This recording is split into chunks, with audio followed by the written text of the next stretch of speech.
Hello there, and welcome to another episode of the TED in Your Head podcast. Thanks so much for tuning in today. Here in this podcast, we untangle the stuff going on inside of your mind. We help you let go of what you don't need and expand the good stuff so that you can enjoy your life and stay on the path to personal transformation.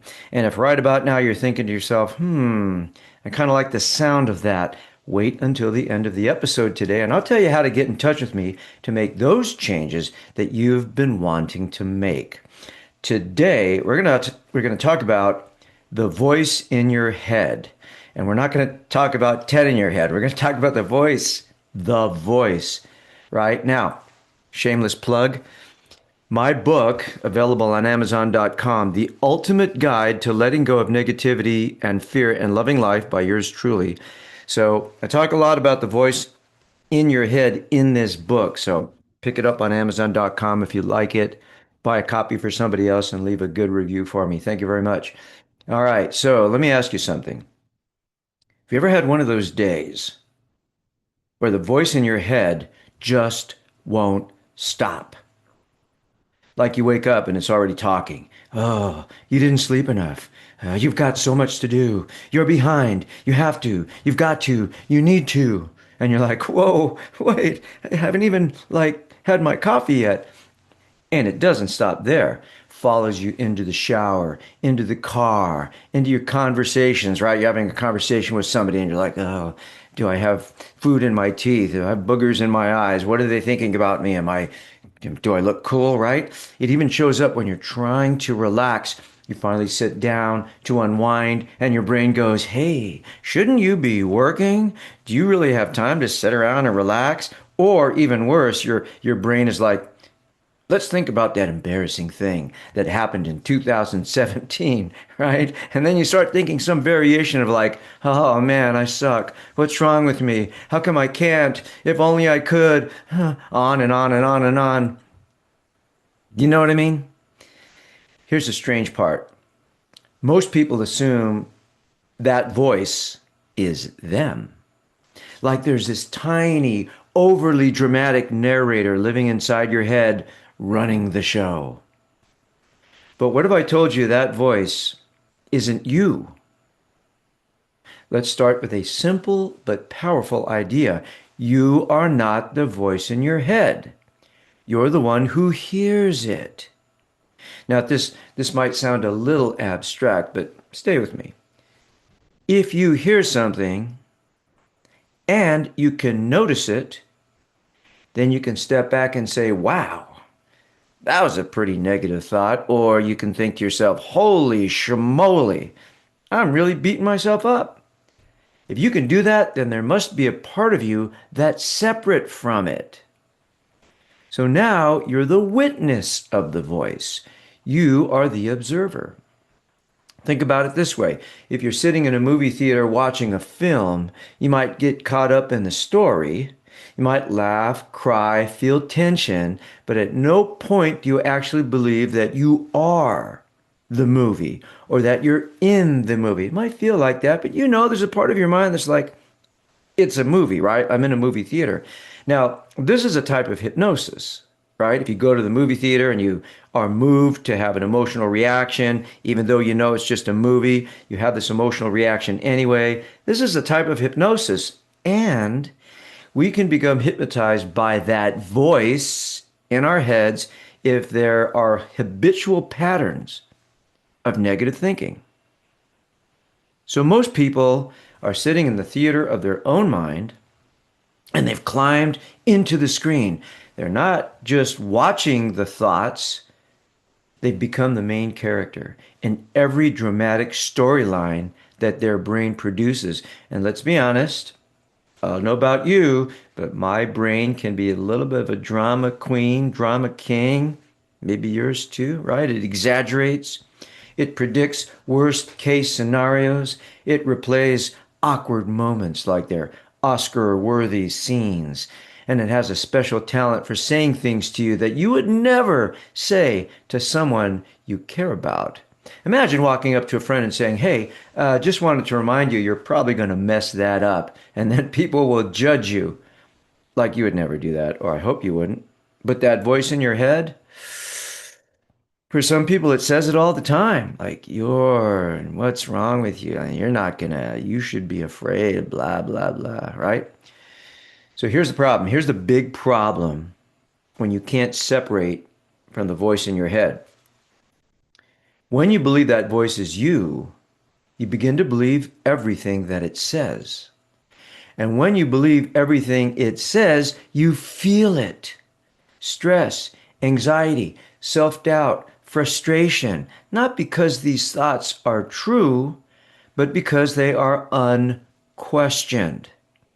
Of all the people that we believe in the whole world, of all the people that we believe ourselves the most, or at least we have a tendency to. We believe what we tell ourselves. Now, here's where things can start to shift. The moment you realize, wait a minute, this is just a thought, it's not real, then you create space. And that space is everything. Because in that space, you're no longer trapped inside the thought. Now you're looking at it. This is why mindfulness practices like meditation are so impactful. They give you a chance to step back and see what's going on in your head. So let's bring this down to a practical level. The next time your brain says something like, I can't handle this, or this is going to be terrible, try to notice that thought. Instead of automatically believing it, try saying something like, I'm having the thought that I can't handle this. Or, I'm noticing a thought that says I can't handle this.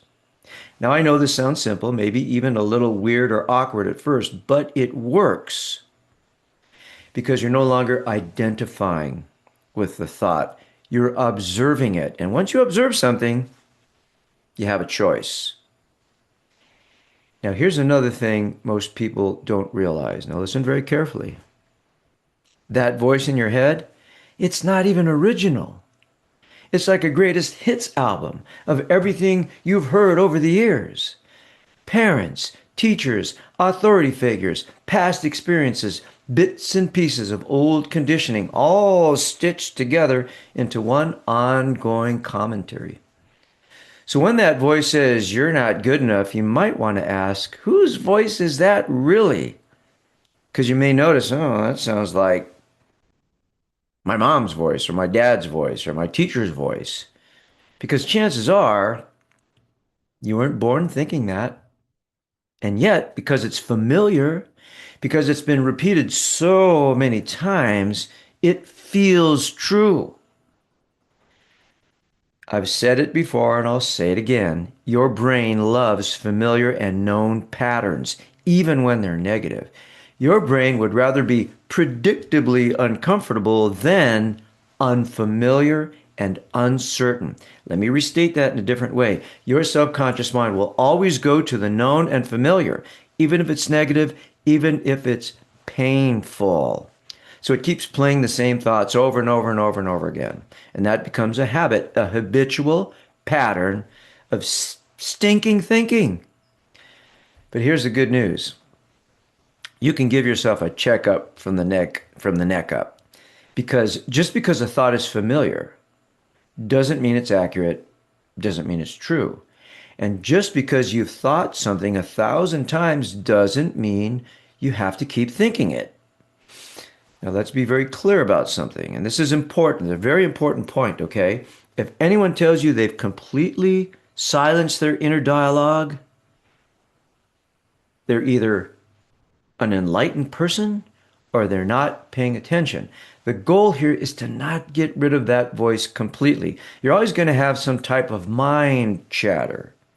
So the goal is not silence. The goal is to have a relationship. You want to change your relationship with that voice. So instead of arguing with it or fighting it or blindly believing it, you start to do something different. You notice it. You acknowledge it. And sometimes you even laugh at it. So I'll tell you a story. So there's a person out there that has hurt someone close to me. Not physically, but there's someone out there who is really giving a hard time to somebody that's close to me, somebody I love, right? And so recently, this person that I love, that's close to me, was telling me about the hard time they're getting from this other person. So when they're telling me this, I start getting really angry.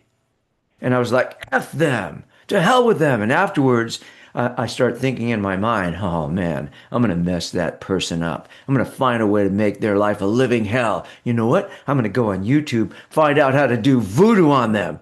And then I'm like, shut up, Ted. You've never even met this person. It's not your place to do anything. Just shut up and freaking move on, dude. Right? So, like when your brain says this is going to be a disaster, you can mentally respond, "Whoa, yeah, thanks for sharing. Strong opinion, but don't really need that right now." Or when it says everyone is judging you, you can go, "Really? Everyone? Like they all got together and decided we're going to judge Ted?"